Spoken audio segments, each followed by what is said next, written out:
If you looked into a mirror this morning and something felt wrong, pay attention now. If your reflection blinked a second too late, or worse, before you did, stay calm. If it waved before you even lifted your hand, do not react. Emergency broadcast transmission. County Public Safety Network.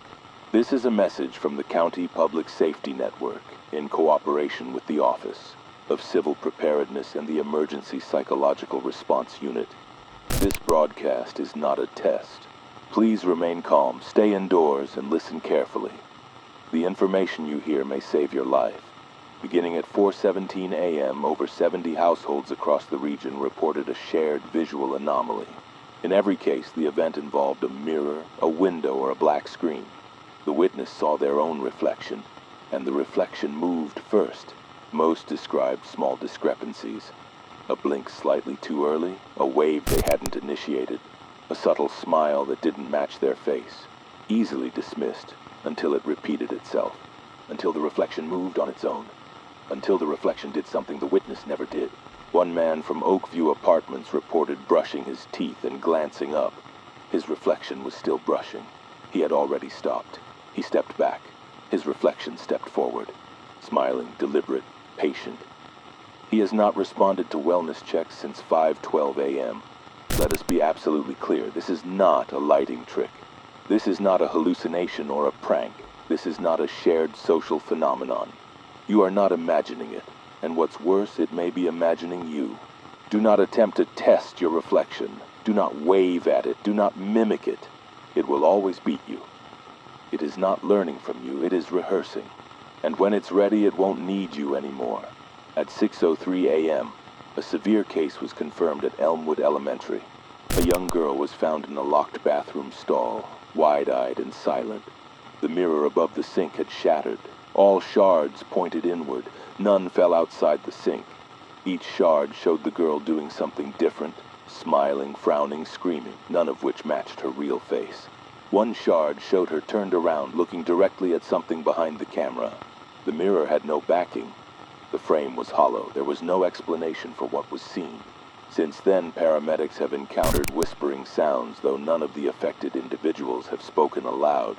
The sound is never recorded directly, only heard during real-time observation. A soft voice, breathing, sometimes a rhythmic tap, always coming from inside the glass. We believe these are not true reflections. They are observers. They are mimics. They are waiting. And now, in some cases, they are responding. At 7:44 a.m., a police officer's body cam picked up a whisper behind static. You blinked first, now I get a turn. Additional symptoms are beginning to emerge. Those exposed to the reflection for longer than 10 seconds report one or more of the following. Nosebleeds with no clear cause. A fear of looking at themselves. A sense that their actions are being mirrored from behind the eyes. Dreams where they enter rooms they're already standing in. Moments where they feel like the reflection, and the world is the mirror. Do not approach mirrors, screens, windows, or polished surfaces unless absolutely necessary. Cover all major reflective surfaces with fabric or tape, but only if they haven't already moved. If your reflection has already acted independently, do not attempt to block it. It will know, and it will remember that you tried to hide. At 8:11 a.m., a woman attempted to document her reflection anomaly with a phone selfie. Her photo showed her reflection screaming, mouth wide open, eyes rolled white. She had been smiling when the photo was taken. The image disappeared within minutes. She has since stopped using mirrors entirely and claims the reflection is getting closer each time. Do not trust photographs.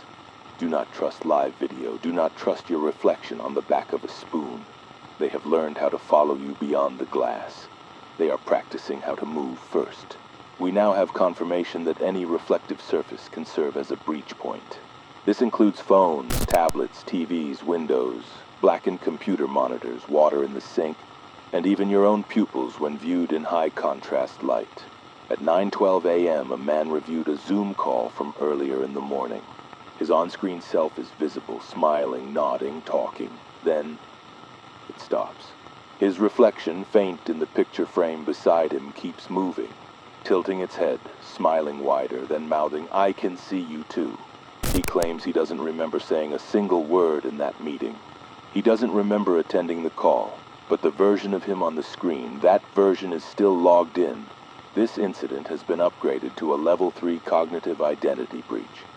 This means your reflection is no longer mimicking you. It may now be forming its own sense of self, using yours as a blueprint. Soon the reflections will not need to follow you. Soon they will decide when to switch places.